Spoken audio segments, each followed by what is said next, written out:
Jonás vivió 4 descensos muy fuertes en su vida. Esto no es Jonás para grandes, ¿sí? La ballena existió verdaderamente. Y vamos a ir a Lucas capítulo 11, versículo 30. Dice Jesús, dice de la siguiente manera, dice, porque así como Jonás fue señal a los ninivitas, también lo será el Hijo del Hombre a esta generación. Es decir, que Jonás sí existió, es decir, que Jonás sí vivió el tema del haber sido tragado por un gran pez. Entonces vamos a estar viendo durante este tiempo. Vamos a ir a Jonás capítulo 1, si trajo su Biblia. Si no, sígame aquí en la lectura. Jonás capítulo 1. Pero vengan, ¿ustedes qué conocen de Jonás fuera de eso? ¿Conocen algo de Jonás? Estaba huyendo de Dios. ¿Qué más conocen de Jonás? Era muy bravo, ¿cierto? No lo hizo. Exactamente, un poquito de rebelde el niño. Entonces dice Jonás capítulo 1, versículo 1. Vino palabra de Jehová a Jonás, hijo de Amital, diciendo, levántate y ve a Nínive, aquella gran ciudad, y pregona contra ella, porque ha subido su maldad delante de mí. Entonces podemos ver que Dios habla 3 veces a Jonás durante el libro de Jonás. El libro de Jonás son 4 capítulos. Básicamente usted se gasta, por mucho se gasta 10 minutos leyendo el libro de Jonás. 10 minutos se gasta usted leyendo lo que vamos a leer. Pero entonces dice que por 3 momentos Dios habló a Jonás, ¿cierto? En Segunda de Reyes 14:25 dice que nos dice el origen de dónde era Jonás. Y Jonás era de un lugar que se llamaba Gat-Hefer. Y Gat-Hefer significaba la prensa del vino, el lugar donde se prensa el vino. ¿Y qué hay en el lugar donde se hace vino? Uva, vino, ¿cierto? Alegría, gozo. Entonces él vivía en un lugar de la prosperidad. Jonás vivía en un lugar próspero. Jonás vivía en un lugar de comodidad. Jonás no tenía ningún problema. Él profetizaba y él profetizaba anteriormente y ahora Dios lo busca para que él usarlo a él para que él pueda traer salvación a un pueblo que no era un pueblo de Dios, era un pueblo lejano, ¿cierto? Entonces, este lugar de la prosperidad, de la comodidad, del gozo era el donde él estaba viviendo. Entonces le dice, vete de donde tú estás a Nínive. Aproximadamente de Gat-Hefer a Nínive existían 1000 kilómetros. Es como irse uno de aquí a pie, de aquí a Bucaramanga más o menos a Santa Marta. De aquí a allá era Nínive, ¿cierto? Entonces, Nínive era un pueblo malo, eran malos, eran personas malas, demasiado perversas. Y era un lugar de comercio. En Nínive actualmente existe la biblioteca más grande del mundo. Todos los pergaminos y todas las cosas que usted pueda encontrar en Nínive. Y nunca han permitido que quemen esos templos ni nada de eso porque eso es sagrado, hay demasiada literatura. Entonces, Dios le dice a Jonás, ve a Nínive porque ellos son tan malos y tan perversos que yo quiero traer salvación a ellos. Ellos tenían una diosa que veneraban, era la diosa Ishtar. Y la diosa Ishtar era la deidad femenina en la cual ella tenía el poder del amor, de la fertilidad y de la guerra. Pero cuando hablamos de la fertilidad, no era tanto de la fertilidad, sino de la promiscuidad sexual. Esta mujer incitaba y todo era una depravación en ese lugar. Por eso fue que llegó a tan alto, tan malos eran, que Dios dijo, los voy a destruir. Entonces, sigamos leyendo. Entonces, versículo 3, y Jonás se levantó ¿para qué? Léalo ahí. ¿Se levantó para qué? para huir de la presencia de Jehová a Tarsis y descendió a Jope y halló una nave que partía a Tarsis. Pagando su pasaje, entró en ella para irse con ellos a Tarsis, lejos de la presencia de Jehová. Entonces, hay varias cosas acá. Lo primero es que es irónico que una persona salga de su comodidad, ¿cierto? Voy a salir de mi comodidad. Aquí vemos el primer descenso que tuvo Jonás. El primer descenso que hay es de Get-Efer, del lugar de la comodidad, ¿cierto? A Jope, ¿cierto? Él desciende a Jope, 100 kilómetros caminó y desciende a Jope porque él ya había tomado una decisión. ¿Y cuál era la decisión que él había tomado? Huir de la presencia de Dios. No quiero nada con Dios. ¿Cuántos en algún momento de su vida nunca quisieron nada con Dios? A mí Dios no me importa tu opinión, no me importa si existes, si no existes, si lo quieres, si no lo quieres hacer. Existe mucha gente que ha huido de la presencia de Dios. Entonces lo primero que hace es descender. Jonás ya había tomado la decisión de irse para Tarsis. O sea, él no iba a echar vuelta atrás. Y muchas personas toman la decisión de no ir a Dios, de no volverse a Dios de una manera tajante. ¿Ok? Pero una cosa es lo que uno piensa, otra cosa es lo que piensa el Señor. Amén. Entonces, el significado de Jope traduce hermoso, un lugar hermoso, ¿cierto? De hermosura. Entonces, el primer descenso que tiene Jonás es el de la comodidad al puerto de la distracción. La distracción. Amamos las distracciones. ¿Cuántos aman TikTok? ¿Cuántos aman Instagram? ¿Cuántos no pueden vivir sin la distracción? ¿Por qué? Porque si el enemigo no te puede detener, te va a distraer. Si el enemigo no puede detenerte, sino te va a poner distracciones. No va a dejar que tú ores. Te va a poner, todo tiene alarmas, todo tiene sonidos, todo tiene notificaciones, todo suena, todo hay ruido en todo. Y nosotros no tenemos ningún momento donde uno diga, venga, voy a quitar la ausencia de ruido. Dejar el teléfono a un lado y soltar las responsabilidades, no lo podemos hacer. ¿Por qué? Porque vivimos en un lugar de distracción. Entonces él sale para un lugar que es el lugar hermoso, que es Jope. Y era un lugar hermoso, ¿cierto? Porque en Jope él echaba globos, ¿sí? Y a veces las distracciones o ciertas cosas nos hacen como elevarnos de nuestra realidad que estamos viviendo, ¿cierto?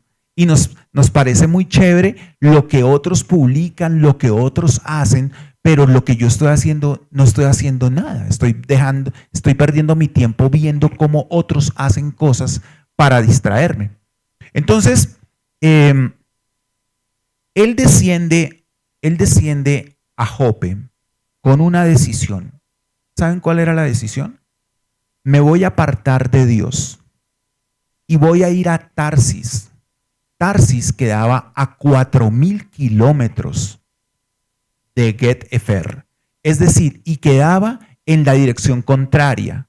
Es decir, que Jonás, Dios le dice a Jonás, ve a Nínive, que queda a 1,000 kilómetros, y él le dice, ve a Nínive, que queda a 1,000 kilómetros, y lo que hace él es, bueno, y se voltea, le da la espalda, y es capaz de echar a andar 4,000 kilómetros en contra de la voluntad de Dios.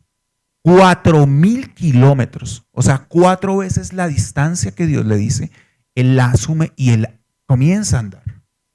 Entonces, hay un punto donde las distracciones nos hacen huir del propósito de Dios. Nuestra falta de obediencia nos hace huir de la voluntad de Dios. Hay personas que no deberían estar enfermas. Hay personas que no debieron estar enfermas o en la ruina, o hay personas que no debieron pasar por situaciones difíciles. ¿Saben por qué? Porque debieron haber estado en la iglesia o estado con Dios. Entonces, hay un punto donde nosotros no podemos seguir la vida distrayéndonos. Entonces, el segundo descenso, el primer descenso era de la comodidad a la distracción. El segundo descenso es en la dirección contraria. Vámonos en lo contrario. Ustedes ya han visto a alguien que uno le dice, oiga, no haga eso, ¿y qué hace? Más rápido lo hace. ¿Por qué? Sencillamente hay momentos donde las personas toman sus decisiones dependiendo a su modelo de creencias, ¿cierto? Entonces, como él lo piensa, pues él lo actúa. Entonces, baja de Jope a Tarsis. Tarsis, ¿saben qué significa Tarsis? El lugar, escuche esto, el lugar donde se refina el hierro. Y hay personas que son hierro, ¿cierto? ¿Qué es más fácil doblar? O sea, el hierro, para poder doblar el hierro, ¿qué se tiene que hacer? Colocarlo en lugares de fuego, en lugares donde pueda ser flexible, porque cuando una persona en su estructura mental es ruda, es como hierro, el fuego pueda que le ayude a que él pueda doblarse, ¿cierto? A que la situación lo doblegue. Pero hay un punto donde no es posible, porque cuando el hierro no soporta el calor, la fuerza del calor, pero no se dobla, la única manera es que el hierro se puede romper. Entonces, ¿qué es más fácil? ¿Calentarlo para que se doble o que se rompa? Entonces, hay muchas personas que por su manera de pensar están en circunstancias tan difíciles y han descendido al lugar donde Dios los va a refinar. Un lugar donde va a ser doblegado. Algo los va a poner a llorar.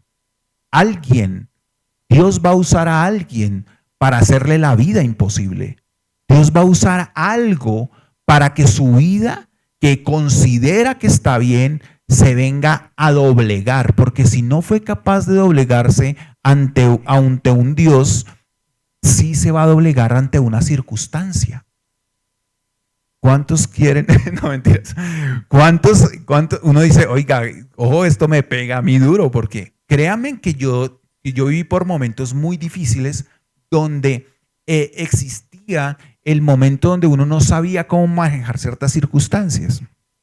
Ahora bien, se llama el lugar de donde se refina el hierro. Tarsis en la Biblia suele asociarse con riquezas, comercio, había mucho dinero, entonces también había algo en el corazón de Jonás. ¿Se han visto las personas que solo viven para trabajar? Donde solo la única prioridad es el trabajo. Entonces, hay personas que solamente confían en lo que pueden hacer, confían en lo que ellos pueden hacer, mas no en lo que Dios puede darles. Entonces, ojo por ahí. Entonces, versículo 4. Pero Jehová hizo levantar un gran viento en el mar, y hubo en el mar una tempestad tan grande que se pensó que se partía la nave, y los marineros tuvieron miedo, y cada uno que, ¿están leyendo ahí conmigo? Y cada uno clamaba a su Dios, y echaron al mar los enseres que había en la nave para descargarla de ellos. Pero Jonás había bajado al interior de la nave y se había echado a dormir. Y el patrón de la nave se le acercó y le dijo: ¿qué tienes, dormilón? Levántate y clama a tu Dios, quizá Él tendrá compasión de nosotros y no pereceremos. Bueno, esta parte se pone más interesante aún. Okay. Entonces, algo que saben los marineros es cómo son las corrientes. Ustedes ya han visto que los marineros, por ejemplo, en las películas de vikingos, siempre colocan como una imagen, una gárgola en los barcos. Se han visto que colocan como para que lo que haya ahí en las aguas no nos ataque, como las sirenas y todos esos cuentos que hay. Entonces, ellos colocan ese tipo de cosas. Ellos conocían el mar. Ellos, sí, como un agüero, como algo que uno dice, bueno, vamos a poner esto. No sé por qué, pero los marineros lo saben hacer. Y los marineros estaban preocupados. ¿Saben por qué estaban preocupados? Porque se iba a partir el barco. O sea, no era una tormenta así normal. No era una tormenta como las tormentas de todas las tormentas que pudo haber tenido. Tarsis, básicamente Tarsis es la nación de España. O sea, él se dirigía hacia España, ¿cierto? Entonces estamos hablando del mar Mediterráneo. Entonces, aquí dice que los marineros sabían que en el mar se mueven fenómenos extraños y por eso ellos entendían. ¿Y saben qué hicieron ellos? Se pusieron a clamar a sus dioses. Ellos comenzaron a orar a sus dioses. O sea, entró temor de la muerte porque estaba pasando algo, ¿cierto? Exactamente. Ahora bien, escúcheme esto. No existe una tormenta más fuerte. Dígalo conmigo. No existe una tormenta más fuerte que la dureza de corazón. Lo que genera la tormenta fue la dureza de corazón. Y hay tormentas que se generan en un matrimonio, en unas finanzas, en la salud, por la dureza del corazón. Y Jonás tenía un corazón muy duro. Jonás tenía un corazón fuerte, pero era que no quería ser moldeado por Dios. Entonces Jonás se tuvo que enfrentar a la tormenta.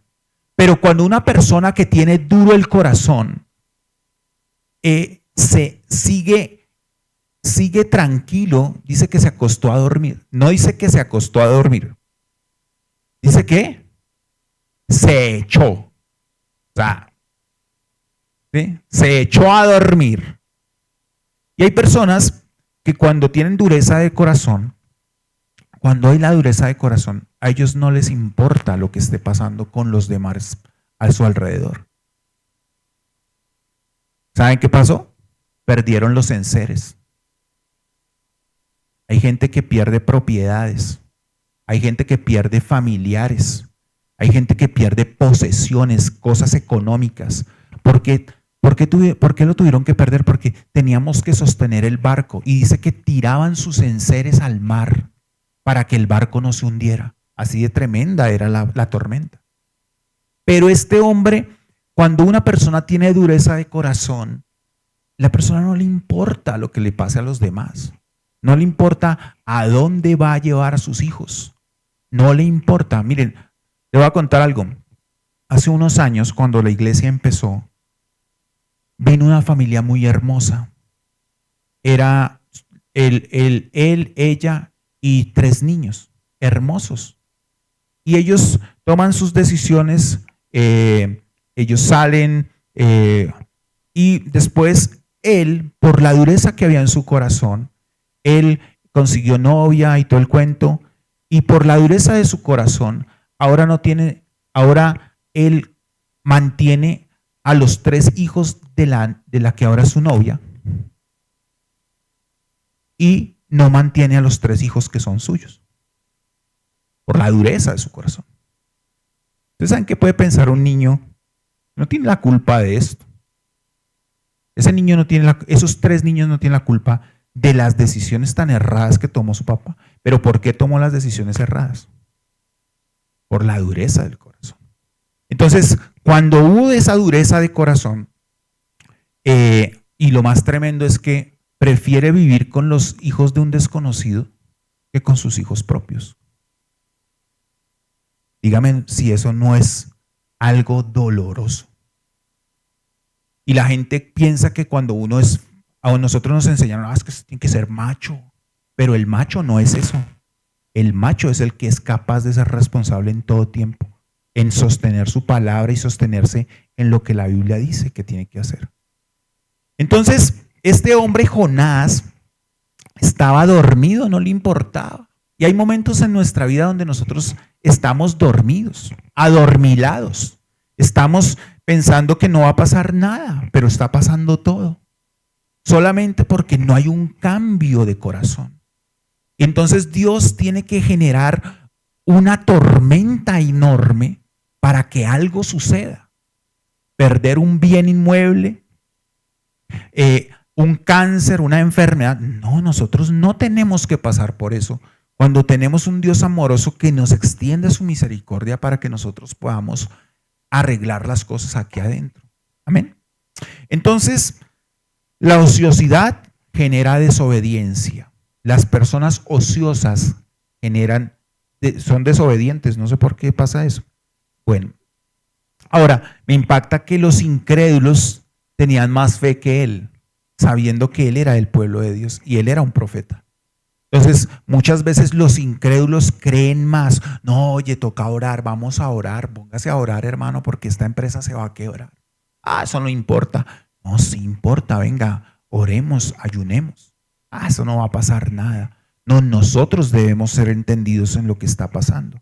Versículo 7, y dijeron cada uno a su compañero, venid y echemos suertes para que sepamos por causa de quién nos ha venido este mal. Y echaron suertes y la suerte cayó sobre Jonás. Entonces le dijeron ellos, decláranos ahora por qué nos ha venido este mal, qué oficio tienes y de dónde vienes, cuál es tu tierra y de qué pueblo eres.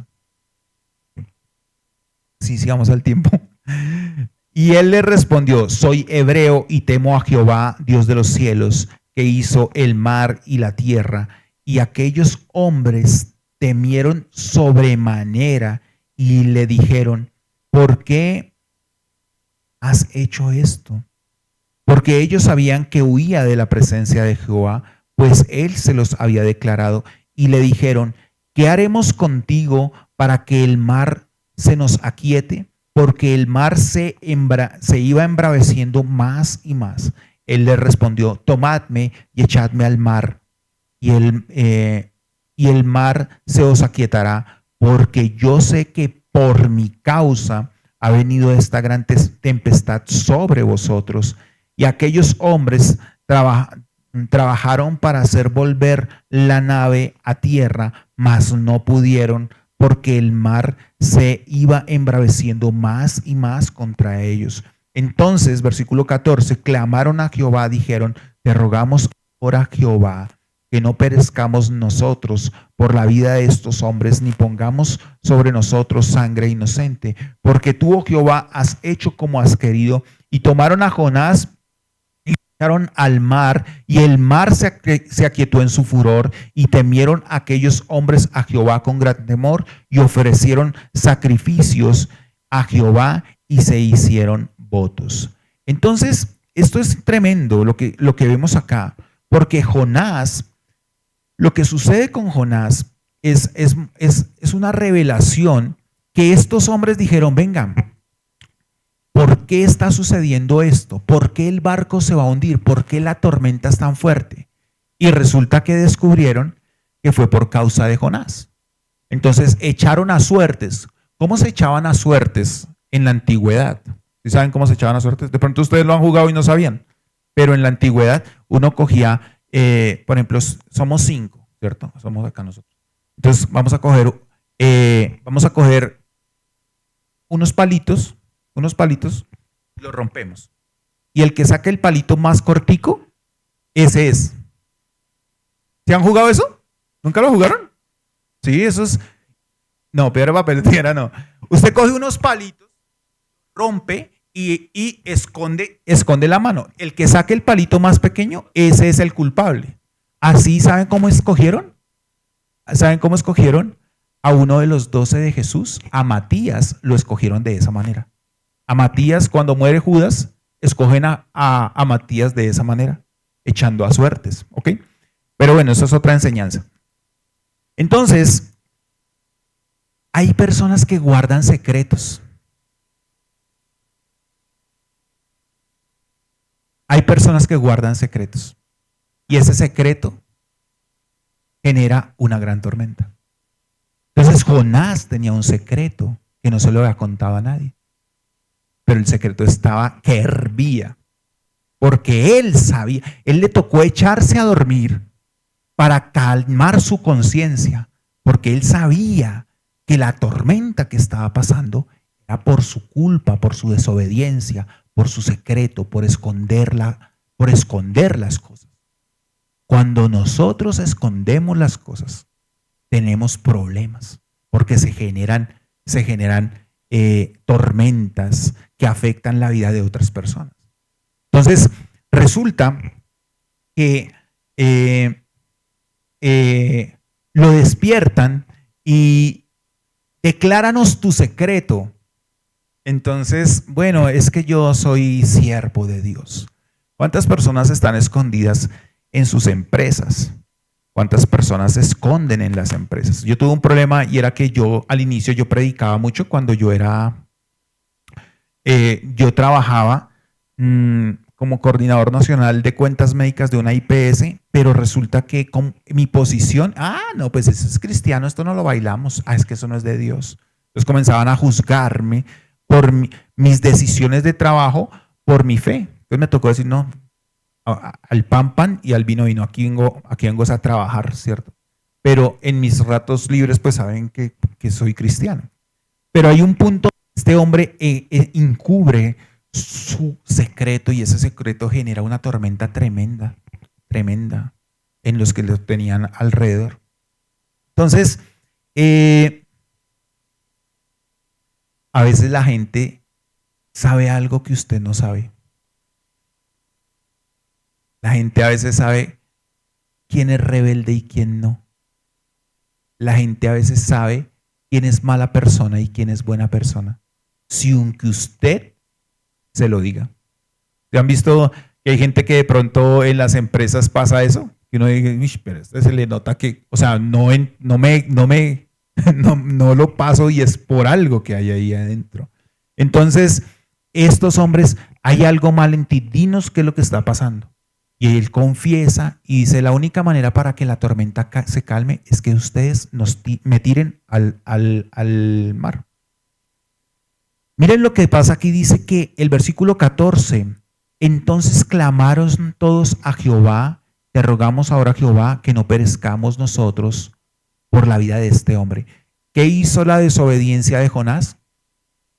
Hizo que la gente creyera en Dios, en el verdadero Dios, ¿cierto? Y la gente puede tener la sensibilidad y creer en el Señor. La desobediencia, dígalo conmigo, la desobediencia, dígalo conmigo, la desobediencia genera tormentas innecesarias. Mire, tenemos dos perros, ya los habíamos hablado, Max y Molly.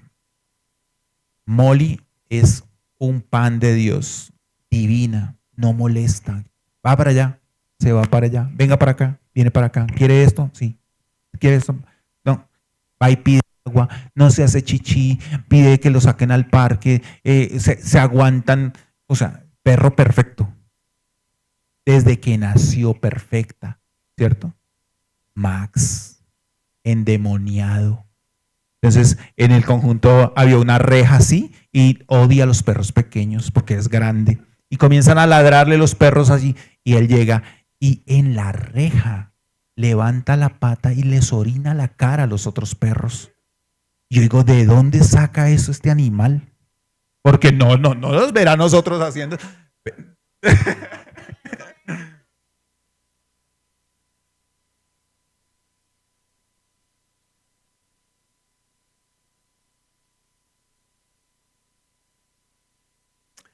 Amén. Entonces, el perro, uno le dice, oiga, venga para acá. ¿Qué día se perdió? ¿Sí les conté? Se nos perdió, duró 4 horas perdido el pobre. Y ese perro es un bebé, pero el perro es malo, o sea, el perro hace unas cosas que uno dice, ¿de dónde sale este perro? Mire, un día lo llevé a un parque y el parque era un potrero así verde, solamente había un árbol, y había un señor debajo del árbol haciendo yoga y sus cosas ahí.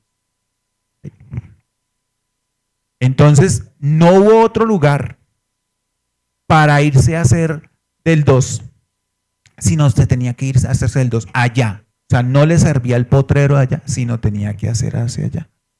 Entonces, ¿qué pasa con...? Y yo, uy, qué pena, Señor. O sea, entonces, hay un punto que con Molly yo no utilizo correa, porque Molly va al ritmo que yo, venga, solamente es hacerle y ya el perro llega, ¿cierto? Ni siquiera tengo que, perro, ven, nada, solamente es, y el perro de una llega ahí. Pero el otro toca sacarlo con una correa y Sara, una vez, ¿qué le pasó? A Juan se lo arrastró, se arrastró a Juan de la fuerza del perro. A mi esposa tampoco, pero yo lo saco sin correa porque conmigo sí funciona. ¿Me explico? Conmigo, él sí sabe qué palo trepa, ¿no? Entonces, pero hay un punto donde cuando una persona, no voy a hacer la comparación, pero, o quiero que me entiendan, yo prefiero andar con el desobediente que toca hacer. Correa, colocarle correa para que no se vaya loco, ¿cierto? Pero con el que es obediente que uno le da libertad, no le da libertad. Entonces hay momentos donde necesitamos esa libertad, ¿sí me explico? Pero hay gente que de pronto no necesita correa, necesita correa, ¿sí me explico? Por allá no es por acá. Y no es a tu ritmo, es al mío. Venga, que hágase para acá, que no se metan problemas con el otro, que ya se va a agarrar con el otro. O sea, calma. Entonces, hay personas que desafortunadamente pues pasa eso. Ahora bien, dice acá,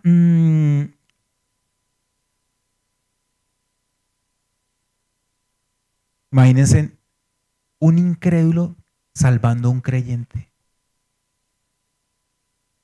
Un incrédulo salvando a un creyente.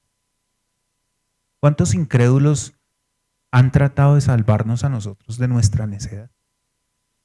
¿Por qué? Porque ellos hicieron todo lo posible, dice la Biblia, que hicieron todo lo posible para sostener el barco y para llegar a la orilla, pero no pudieron, tocó tirarlo al mar. Unos incrédulos salvando a un creyente. Muchas veces hay gente que no está en una iglesia, pero que tiene unos principios tan valiosos que parecieran que fueran hijos de Dios. Les falta aceptar a Cristo en su corazón y ya van para el cielo de una, ¿cierto? Pero hay gente que tiene temor de Dios o de la humanidad o de tocar a la gente o de molestar a alguien, y esa gente es supremamente valiosa. Entonces, miren cómo termina el capítulo. El capítulo, versículo 17. Léanlo ahí conmigo. Pero Jehová tenían preparado un gran pez que hace a Jonás, y estuvo Jonás en el vientre del pez 3 días y 3 noches. Esta porción de la Biblia es muy interesante porque Jesús la menciona, ¿no? ¿Qué dijo Jesús? Jesús dice en Mateo, dice, porque es necesario que el Hijo del Hombre viva lo que vio Jonás estando dentro del vientre del pez. O sea, Jesús es una cristofanía. Lo que Jonás vivió dentro del pez es lo mismo que Jesús vivió dentro del pez. ¿Y qué fue lo que vivió Jonás dentro del pez? Jonás dentro del pez vivió 3 días y vivió 3 eventos. El primero, la muerte. El segundo, la sepultura. Y la tercera, la resurrección. Entonces, cuando se lo traga el pez, cuando el pez se traga a Jonás, comienza un proceso en la vida de Jonás. Miren, yo les voy a decir lo mejor que les puede pasar a ustedes. Lo mejor que se le puede pasar a usted estando vivo es que usted se muera. Y cuando yo digo usted se muera, es que su manera de ser, el usted que hay acá, lleno de pensamientos limitantes, lleno de palabras que nos corresponden, lleno de malas actitudes, ese se tiene que morir. Entonces, ¿qué sucedió con Jonás? Con Jonás, Dios había preparado un gran pez. Pareciera que el capítulo 17 terminara, el capítulo 1 terminara en una desgracia. Pero ¿saben qué? Ese pez fue la mayor demostración de amor de Dios para con Jonás. Ese pez significaba: yo sigo trabajando en ti. Yo sigo, aunque tú eres un desobediente, aunque tú has metido a tu familia en problemas, aunque tú has sido desobediente y has huido de mi presencia, yo sigo trabajando en ti. Eso significa el pez para Jonás. Eso fue lo que Dios preparó para él. Uno diría: ¡ja! Se lo merece. Se merece ese cáncer. Se merece que haya perdido ese matrimonio. Se merece que haya perdido la empresa. Se merece esa. ¿Por qué? Porque es mala persona. Se merece que lo hayan echado del trabajo. Se merece que la empresa hubiera quebrado. Se lo merece. ¿Se lo merecía? Puedan que se lo merezca. Pero aún así Dios sigue preparando un gran pez para demostrarnos su amor, para que te detengas, para que por un momento tú hagas un alto en tu vida. Entonces, hace una cristofanía, Jonás capítulo 10, cuando Cristo habla y dice que es igual que si nosotros, que Jesús tenía que vivir la muerte, la sepultura y la resurrección. Eso es lo que vamos a ver que va a pasar acá con Jonás. Amén. Entonces,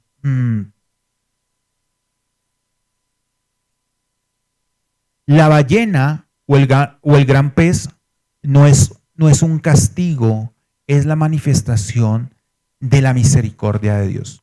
A veces Dios tiene que traer una ballena, y la ballena era inmensa. Es una situación que ni siquiera nos cabe en la mente. Una demanda, una cosa así supremamente inmensa, una cosa que uno no logra imaginar la dimensión del problema, porque es tan grande que uno no sabe qué hacer con eso. Pero resulta que el Señor aún así continúa teniendo misericordia de nosotros.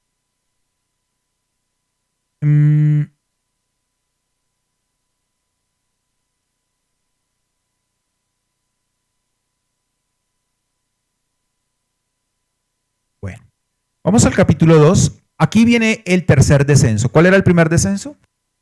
El primer descenso era de Getet Efer, que es de la comodidad a la distancia, ¿cierto?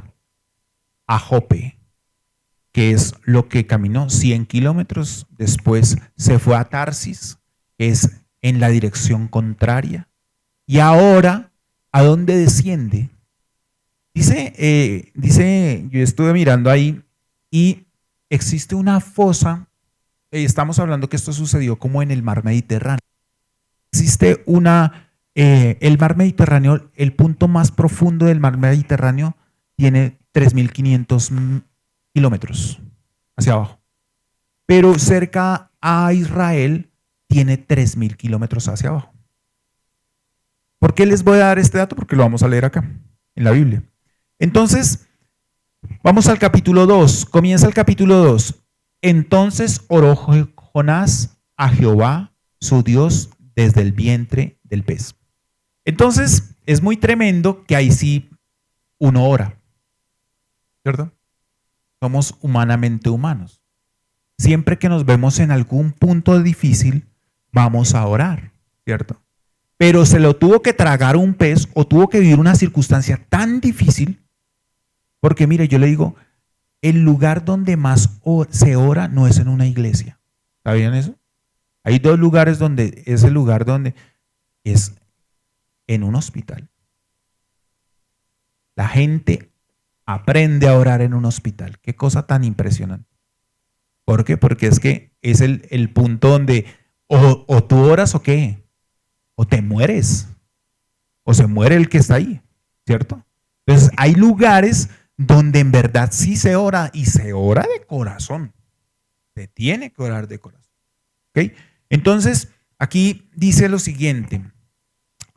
Versículo 2. Y dijo, ¿alguno de ustedes ha vivido esto? Invoqué en mi angustia al Señor y Él me oyó. Desde el seno del Seol clamé y mi voz oíste, me escuchaste, me echaste a lo profundo en medio de los mares y me rodeó la corriente. Todas tus ondas y tus olas pasaron sobre mí. Entonces dije, desechado soy de delante de tus ojos, mas aún veré tu santo templo. Las aguas me rodearon hasta el alma, rodeóme el abismo, el alga se enredó en mi cabeza. Descendí a los cimientos de los montes, a la tierra echó sus cerrojos sobre mí para siempre, mas tú sacaste mi vida de la sepultura, oh Jehová Dios mío. Versículo 7. Cuando mi alma desfallecía en mí, me acordé del Señor, y mi oración llegó hasta ti en tu santo templo. A los que siguen vanidades ilusorias, sus misericordias abandonan. Mas yo, con voz de alabanza, te ofreceré sacrificios, pagaré lo que te prometí, y la salvación es de Jehová. Y mandó Jehová al pez y vomitó a Jonás en tierra. Entonces, usted no va a encontrar una oración más sincera que la que encuentra en el libro de Jonás capítulo 2. Todo el libro son 10 versículos y 8 de los 10 versículos son tu misericordia, tu gracia, lo que yo tuve que pasar. Dice que descendió hasta los cimientos del mar, o sea, hasta lo profundo del mar. O sea, eso me da mucho que pensar. ¿Saben por qué? Porque jamás alguien había orado desde la profundidad del mar. La gente puede ir a orar en cualquier lugar, pero jamás se hizo una oración, sino la oración de Jonás, que se hizo en las profundidades del mar. ¿Ok? Hay algo que Dios me enseñaba y me dice: el mejor momento de sinceridad con Dios ocurre en la oscuridad total. El mejor momento de sinceridad con Dios ocurre en la oscuridad total. 3 días en ayuno, 3 días sin comer, 3 días a oscuras, 3 días en angustia, 3 días que fueron los 3 días más transformadores que le puede pasar a alguien. Hay momentos donde nosotros entramos en un momento donde nadie te puede rescatar, nadie te va a salvar, nadie va a ir por ti, nadie puede ir por ti, porque el único que puede ir por ti, ¿quién es? Jesús, es el único. Dice la Biblia en el Salmo 23, aunque ande por valle de sombra de muerte, no temeré mal alguno. ¿Cierto? O sea, ¿por qué? Porque tú estás conmigo. Entonces, si la compañía del Señor es el único que nos puede sostener. Amén. Entonces, hay momentos donde todo se apaga, donde ya usted apaga la luz, se queda totalmente solo, con una circunstancia que es superior a cualquier circunstancia que yo pueda estar viviendo. Y estoy en esa circunstancia y necesito que algo pase. Necesito que algo suceda. Comienzo a orar, desde mi angustia yo comencé a orar y yo sé que tú me vas a... Porque esta oración la está haciendo como si ya hubiese salido del pez, ¿cierto? Porque dice acá algo así como, si yo, como que yo ya estoy afuera del pez. Entonces, miren lo que dice más adelante. Dice el versículo 10, y mandó Jehová al pez y volvió Jonás en tierra. Vomitó a Jonás en tierra.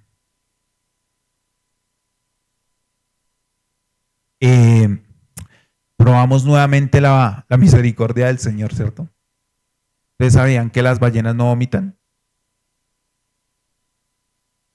Por eso digo que probamos nuevamente.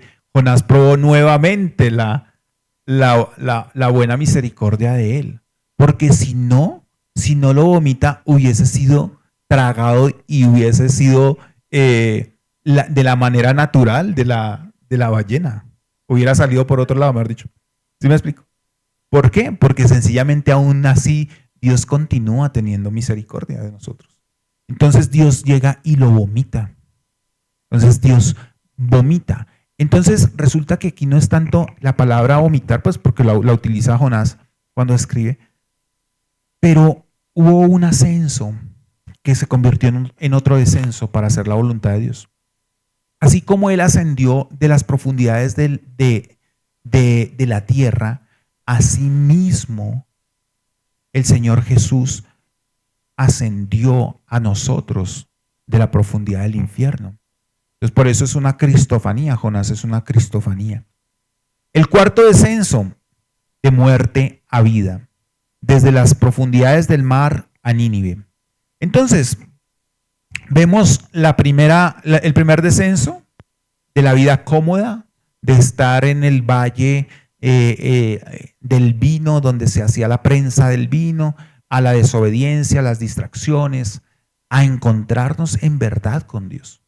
Por eso me impacta mucho esta palabra, que nosotros estamos diseñando un encuentro de jóvenes, y yo creo que cuando uno tiene 3 días aparte, en silencio, sin distracciones, Dios obra en el corazón. Nosotros íbamos a encuentros de 3 días. 3 días donde pues no existía celular ni ese tipo de distracciones. Pero nosotros estábamos tan metidos con Dios que Dios hacía unos milagros sobrenaturales en los jóvenes. Comenzaban a ir 120 jóvenes cada fin de semana. Después resultaron yendo 1560 buses, 80, 120 buses de jóvenes, porque había un avivamiento en Colombia. Había un avivamiento en Bogotá. Entonces, Jonás capítulo 3, dice, vino palabra de Jehová por segunda vez a Jonás diciendo, levántate, ve a Nínive, aquella gran ciudad, y proclama en ella el mensaje que yo te diré. Y se levantó Jonás y fue a Nínive conforme a la palabra de Jehová, y era Nínive ciudad grande en extremo, de 3 días de camino, y comenzó Jonás y entró a entrar por la ciudad. De camino de un día predicaba diciéndoles, de aquí en 40 días será destruida Nínive. Y los hombres de Nínive creyeron a Dios y proclamaron ayuno y se vistieron de cilicio desde el mayor hasta el menor de ellos. Y llegó la noticia hasta el rey de Nínive y se levantó de su silla y se despojó de sus vestidos y se cubrió en cilicio y se sentó sobre ceniza e hizo proclamar y anunciar en Nínive por mandato del rey y de sus grandes, diciéndoles, hombres y animales, bueyes y ovejas, no gusten con cosa alguna, no les dé alimento ni beban agua, sino cúbranse en cilicio hombres y animales y clamen a Dios fuertemente, conviértase cada uno de su mal camino, de la rapiña que hay en sus manos. ¿Quién sabe si se volverá y se arrepentirá Dios y se apartará el ardor de su ira y no pereceremos? Y vio Dios que se convirtieron de su mal camino y se arrepintió del mal que les haría y no lo hizo. Entonces, ¿cuál era el propósito de Jonás? ¿Cuál era el propósito de Jonás? Se hubiera ahorrado como más o menos unos 6,000 kilómetros, ¿cierto? 100 kilómetros a Jope, 4,000 a Tarsis, 3,000 hacia abajo. O sea, se hubiera ahorrado. Miren, ¿saben qué? La desobediencia, el huir de la presencia de Dios, nos hace perder tiempo. Y tiempo es lo que no tenemos. No pierdan su tiempo siendo desobedientes a la voluntad del Señor, a lo que Él quiere. Entonces este hombre llega y se para. Jonás venía de un pueblo pequeño. Esto era una ciudad de 3 días de camino. Es como una Bogotá. ¿Cuántos días caminan? ¿Cuántos días uno llega de Soacha a la 170? ¿Cuánto se puede gastar uno caminando? ¿Día y medio? Por ahí día y medio. Entonces calcule la ciudad cómo era. Eran 3 días de camino. O sea, era una ciudad supremamente grande. Había mucha gente. ¿Cuántas personas había en Nínive? ¿Sí saben? 120,000 personas vivían en Nínive. 120,000. Por la desobediencia de una persona hubieran podido morir 120,000 personas. O sea, cuando una persona obedece, eso 120,000 personas lo dice el último capítulo de Jonás. Jonás capítulo 4, versículo 12, si no estoy mal. dice que habían 120,000 personas. 120,000 personas fueron salvas por la obediencia de un hombre. Por la obediencia, porque sabe que la obediencia es mejor que la desobediencia. Dígalo conmigo, la obediencia es mejor que la desobediencia. Entonces, Jonás vivía en un pequeño pueblo y ahora estaba en la ciudad. O sea, para él era algo totalmente nuevo. ¿Y qué era lo que él estaba haciendo? Predicando, diciendo lo que Dios quería hacer. Jesús, 3 días en camino, 3 días caminó Jonás, 3 días caminó Jesús. Jonás descendió huyendo,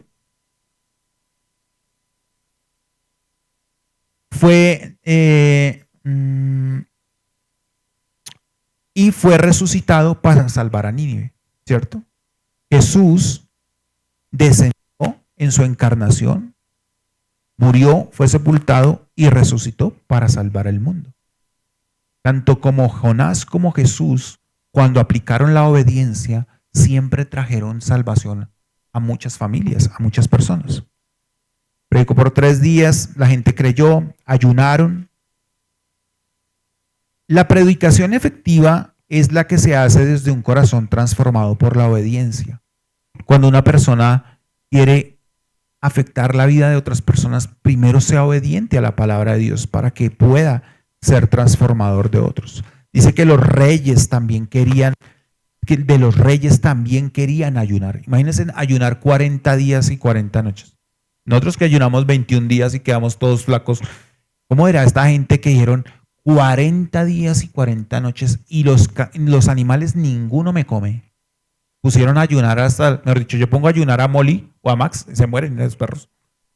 ¿Sí? O sea, y ese era el mandato, pero todo el mundo se arrepintió, todo el mundo hubo una conversión.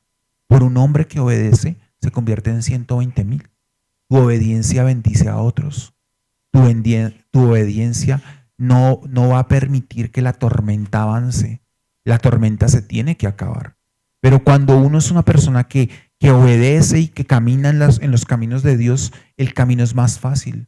Dios no preparó un gran pez como castigo para Jonás. Dios preparó una gran circunstancia para salvarlo, para extenderle su misericordia. Si ustedes pasaron o están pasando por una circunstancia supremamente compleja, difícil, a nivel de salud, a nivel de finanzas, de matrimonios, ese pez no es para destruirles. Ese pez no es para destrucción de ustedes. Ese pez es para demostrarles que Dios tiene aún misericordia.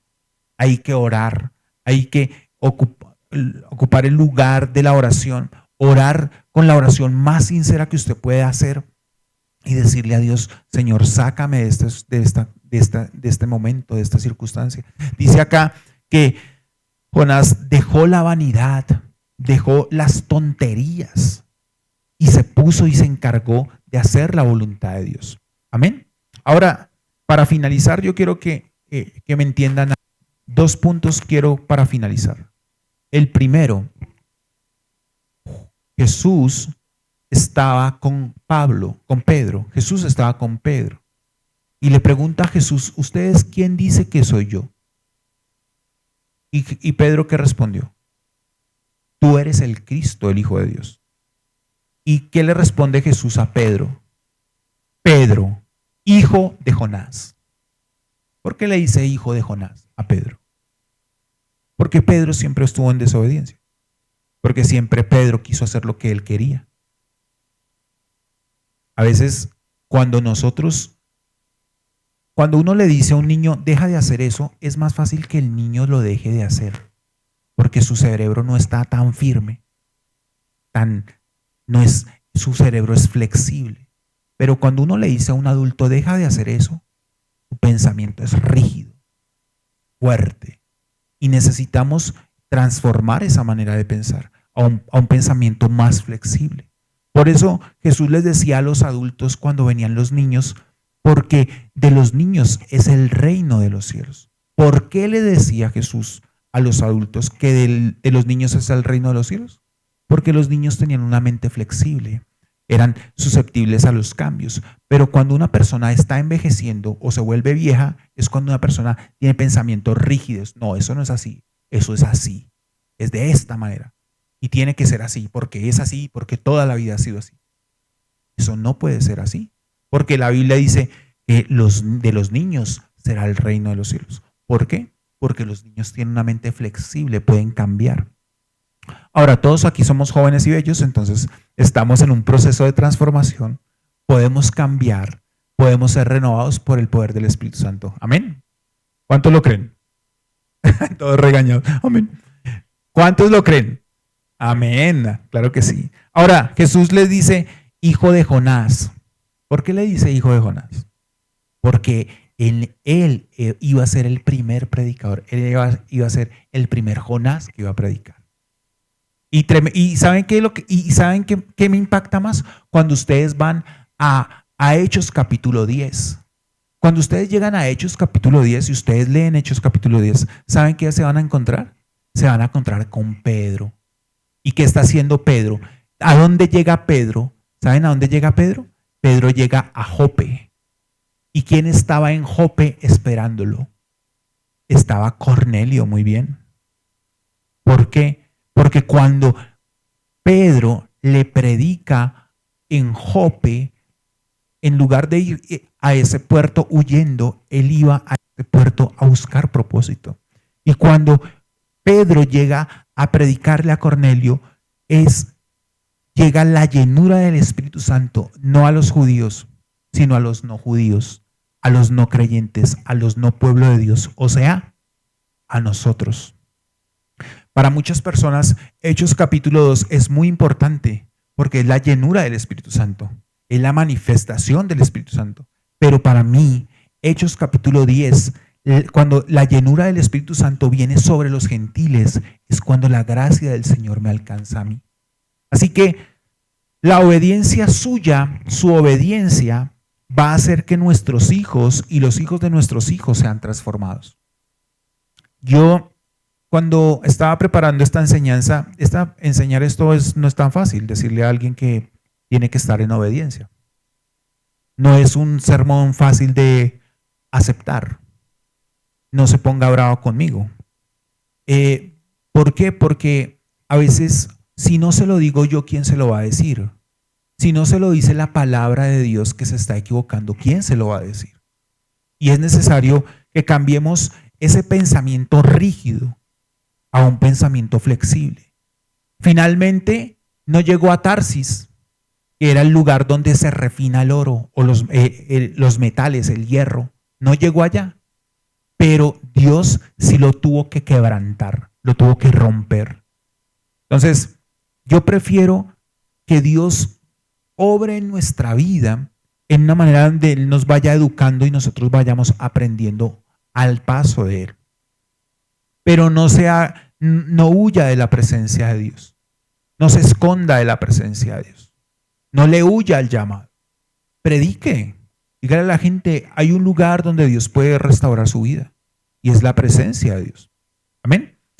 Vamos a orar. Quiero que se pongan en pie. Vamos a pedirle al Señor que sea Él el que ministre nuestra vida. Amén. Hay enseñanzas que a alguno tal vez no le gusta a veces recibir, pero nosotros como cuerpo de Cristo en el ministerio de los pastores tienen que enseñar toda la porción de la verdad, toda la porción. O sea, un día vamos a predicar acerca del gozo, un día de la fe, otro día de la sanidad, pero otra vez también toca predicar acerca de integridad, carácter, obediencia, desobediencia, ley. ¿Por qué? Porque es la completa palabra de Dios. No vamos a omitir ningún tipo de parte, porque si Dios nos lo dio es porque debemos entenderlo y conocerlo. Entonces, a veces Jonás es como predicarlo, es como no nos gusta a todos porque uno no se siente como, ay, ¿será que desobedecí? No me porté bien, no estuve juicioso. Pero es una gran bendición aprender más de Jonás. De hecho, en esta prédica, o sea, algo que me gusta predicar cuando me toca predicar la ofrenda es que puedo dar como un poquito más de la predicación antes de iniciar con la ofrenda, que es mi asignación el día de hoy. Y entonces, mientras el pastor predicaba acerca de Jonás, yo me ponía a pensar, el Espíritu Santo recordándome a mí, y es que el mar el mar es considerado juicio. El mar es juicio. ¿Cómo lo podemos entender? O las aguas cuando vienen con ímpetu, las tormentas a veces son juicio. ¿Cómo lo sabemos? Por ejemplo, Noé. Noé vino una gran tormenta, llovió y llovió y el mar trajo juicio por aquellos que no quisieron subir al arca, que estaba en ese momento, en ese momento estaba Matusalén, que significa, su nombre significa el juicio vendrá, muere Matusalén y llega al juicio. Y llegan las aguas y cubre toda la tierra. Esa es una manera de juicio, las aguas. También lo vemos con Moisés, que cuando Moisés abrió las aguas y cruzaban el pueblo de Israel para huir de Egipto, para huir del faraón, entonces ellos cruzan y ya cuando el faraón está ahí en las aguas, ahí el mar se cierra trayendo juicio contra Egipto por haber tenido de esclavo al pueblo de Israel. Entonces, con Jonás, Jonás prácticamente lo que se hubiera merecido hubiera sido morir por desobedecer a Dios, ¿no? O sea, retar a Dios y desobedecerlo prácticamente hubiera sido la muerte. Cualquiera que, o sea, si uno se le niega a obedecer a un rey, ¿tú crees que el rey no te va a cortar la cabeza? Y entonces el juicio, Jonás estaba en el mar, pero Jonás cuando cayó al mar, cuando lo echaron al mar, aún estaba la misericordia de Dios que era ese gran pez. Entonces el mar es juicio. Y yo me ponía a pensar en esto mientras el pastor estaba predicando. Y yo me pongo a pensar, el único que caminó sobre el mar fue Jesús. Porque el único que puede caminar sobre el juicio es alguien que es justo. Gloria a Dios, ¿no? El único que puede caminar sobre el mar es alguien justo. Alguien que se haya cumplido y obedecido de pies a cabezas la ley completamente. Pero Pedro también pudo caminar sobre el mar porque él tenía los ojos en aquel que justifica. No sé, gloria a Dios. Gloria a Dios. Asimismo como la serpiente de bronce que dice que fue exaltada, levantada, cuando todo el mundo estaba muriendo por cometer pecado, por las serpientes, la plaga de las serpientes. Aquellos que miraban a la serpiente de bronce no perecían.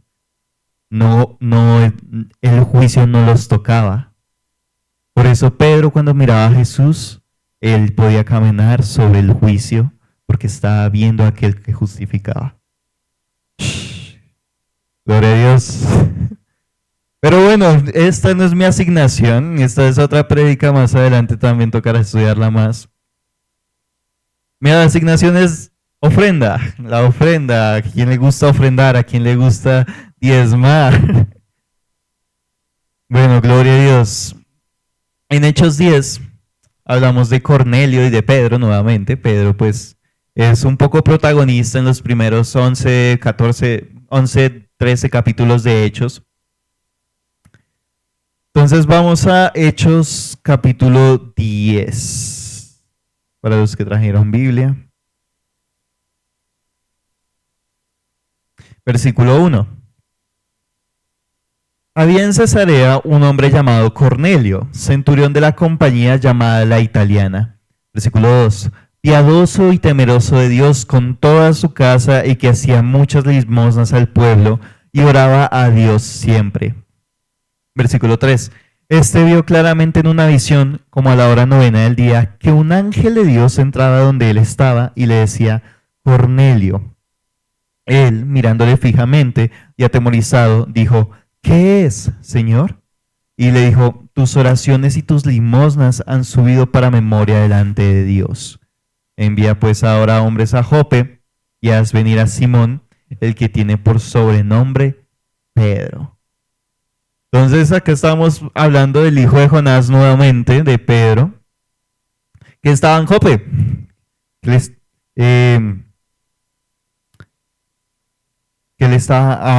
él estaba en Jope.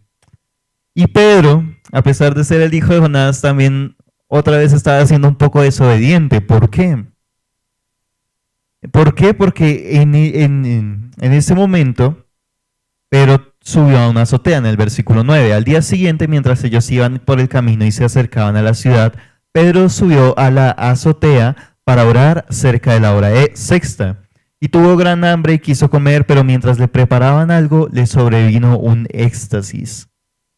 Un éxtasis. Y vio el cielo abierto y que descendía algo semejante a un gran lienzo que atado de las 4 puntas era bajado a la tierra, en el cual había de todos los cuadrúpedos terrestres y reptiles y aves del cielo. Y le vino una voz: levántate, Pedro, mata y come. Entonces Pedro dijo: Señor, no, porque ninguna cosa común, munda he comido jamás. Volvió a él la voz la segunda vez: lo que Dios limpió, no lo llames tú común. O en otras versiones dice inmundo.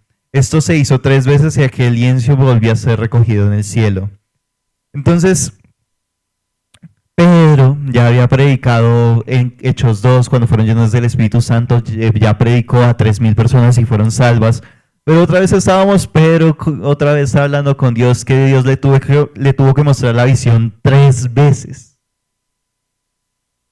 3 veces. Pobre Pedro, que no entiende a veces las cosas. Y a veces nosotros podemos ser Pedro, que a veces no entendemos las cosas. Y yo en lo personal desde pequeño siempre he hecho la oración a Dios es: enséñame las cosas como si fueran con plastilina. Con plastilina. Porque es que si uno lo entiende más fácil, es más fácil que uno lo pueda vivir en eso, ¿no? Entonces, Pedro lo que veía prácticamente era todos los animales, aves, cuadrúpedos, reptiles, y para los judíos habían animales inmundos, como los marranos, los cerdos. De hecho, los judíos no comen cerdo. La gente que viene del Islam también no come cerdo porque según ellos también supuestamente están cumpliendo las leyes de Alá. Entonces, nada que ver, eso es otro tema. Pero habían alimentos que ellos no comían, basado en sus características según la ley levítica. Entonces, Dios le dice: no llames inmundo o no llames común a lo que yo he purificado, yo he limpiado. Entonces ya viene Pedro, ya va Pedro, llegan los hombres que mandó Cornelio por Pedro. Pedro va donde Cornelio. Y entonces versículo 30, entonces Cornelio dijo: hace 4 días que a esta hora yo estaba en ayunas, y a la hora 9, mientras oraba en mi casa, vi que se puso delante de mí un varón con vestido resplandeciente y dijo: Cornelio, tu oración ha sido oída y tus limosnas han sido recordadas delante de Dios. Acá quiero que tengan en cuenta algo, es que Cornelio ayunaba, pero el ángel y Dios no le dio mérito por eso. El ayuno no es para forzar a Dios a torcerle el brazo a Dios para que te bendiga. El ayuno es para ti, para que tú puedas estar más cerca de Él.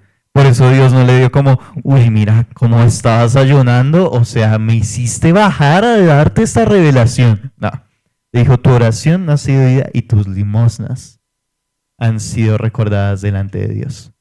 Esa palabra limosnas es la palabra en griego, esperen que ya la tenía acá,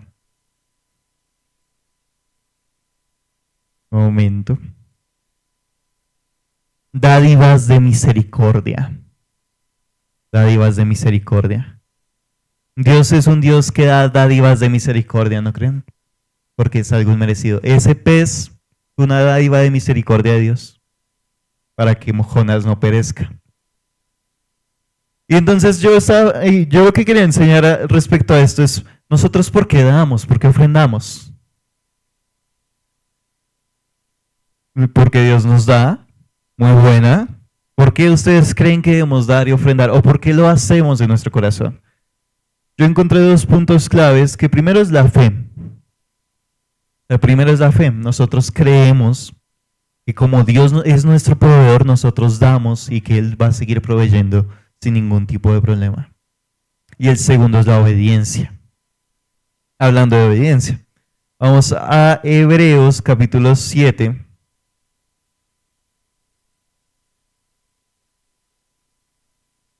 Capítulo 7, versículo 8.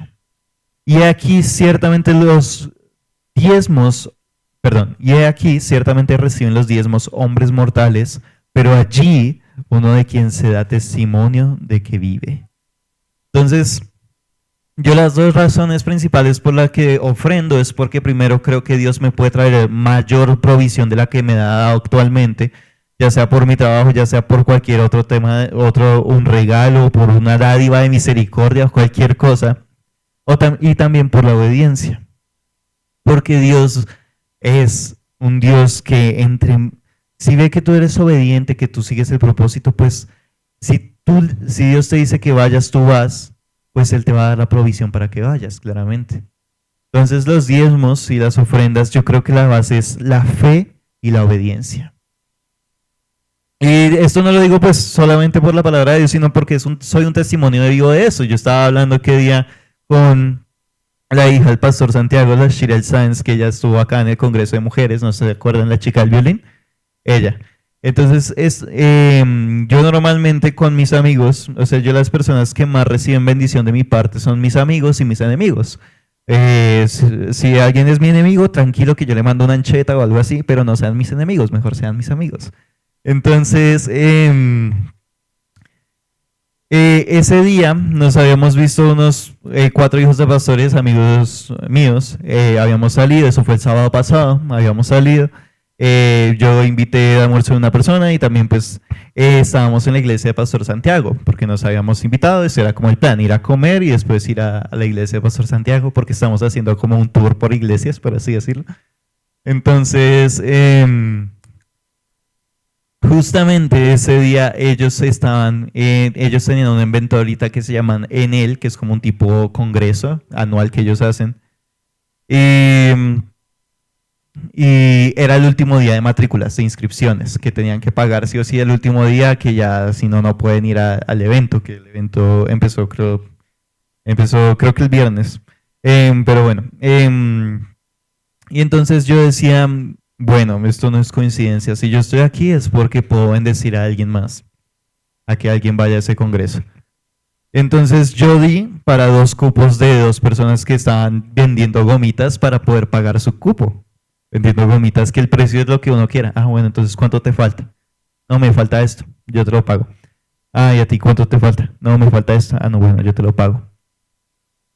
Entonces, hablando con Shirel, ella me decía como, mira, aquí yo he conocido personas que trabajan en lo mismo que tú, que ganan tal vez lo mismo que tú, o más o menos, pero nunca los he visto tan prósperos como tú.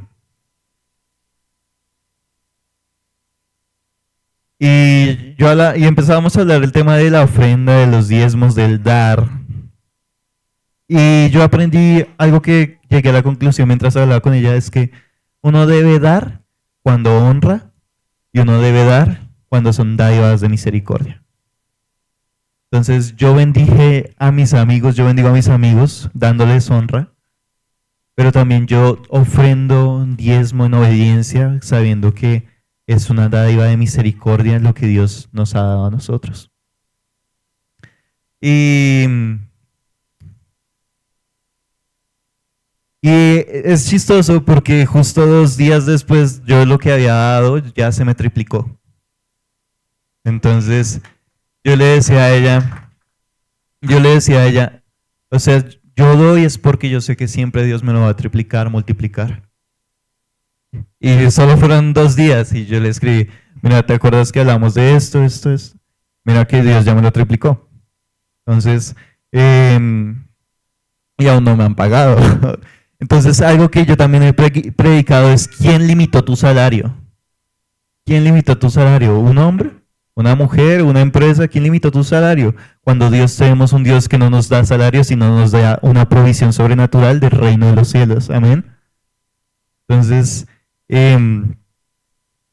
por esa razón, yo digo que es por fe, porque crees que Dios te lo va a multiplicar, pero también es por obediencia.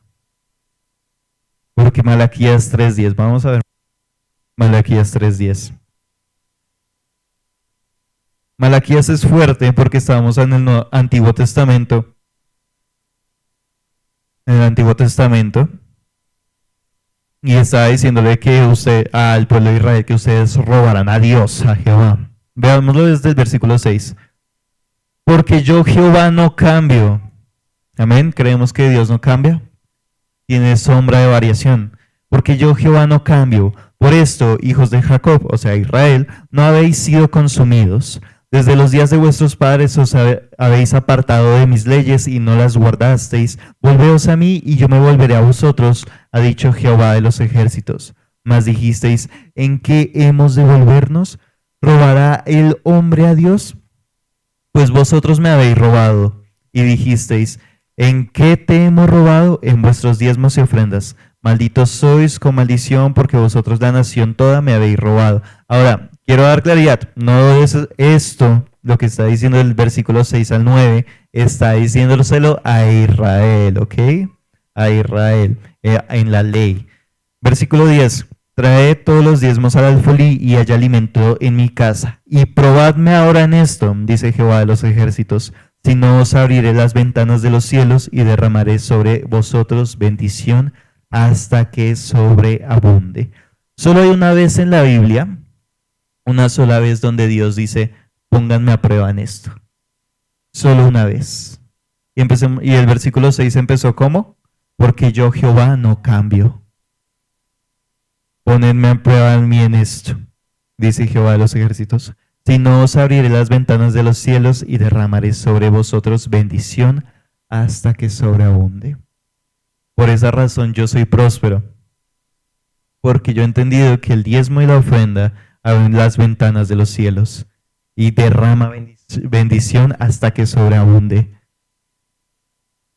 Gracia sobre gracia. Entonces vamos a orar por las ofrendas. Vamos a hacerlo por fe. Entonces pónganse de pie, tomen su sobre. La señora Carmen Satiel, tenemos sobres nuevos, entonces son nuevo diseñito. Entonces vamos a orar, tomen su ofrenda. Padre, en el nombre de Jesús, Señor, te damos gracias.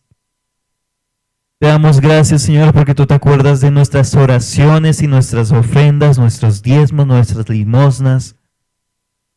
Señor, te damos gracias, Padre. No queremos ser desobedientes, sino queremos mejor vivir en gracia sobre gracia, favor sobre favor, en el favor tuyo, Padre. Te damos gracias, Señor, en el nombre de Jesús. Oramos por estas ofrendas. Acuérdate de todas nuestras ofrendas, nuestras dádivas de misericordia, nuestros diezmos en obediencia, lo que hemos dado en fe con un propósito, toda semilla que hemos dado en ti, Señor, que sea dando un fruto al 100 por 1 en todo momento, que sea una multiplicación rápida, en el nombre de Jesús, Señor. Te damos gracias, te damos gracias. Algo que también había hablado con Shirel, que me gustó, algo que me dijo, es Dios es siempre rápido cuando nosotros somos rápidos al dar. Entonces, Dios siempre va a ser rápido a tus oraciones cuando nosotros somos rápidos al orar. Dios siempre va a ser rápido a tus peticiones cuando nosotros somos rápidos en pedir. Dios es rápido en el dar cuando nosotros somos rápidos en el dar. Padre, te damos gracias, Señor, en el nombre de Jesús, que en fe creemos, Señor, que se multiplicará esta semilla al 30, al 70, al 100%, Señor. Toda semilla que ha sido dada con un propósito, con una oración es respondida. Acuérdate de nuestras ofrendas, Señor. Acuérdate de cada una de nuestras oraciones y trae multiplicación a mi casa. Bendición abundante, una bendición sobreabundante derramada en nuestras casas. En el nombre de Jesús, Señor, porque tú eres un Dios proveedor. En el nombre de Jesús, tú eres Jehová Jireh. En el nombre de Jesús te damos gracias, Señor. Para ti toda la gloria y toda la honra por los siglos de los siglos. Amén y amén. Pueden pasar a ofrendar.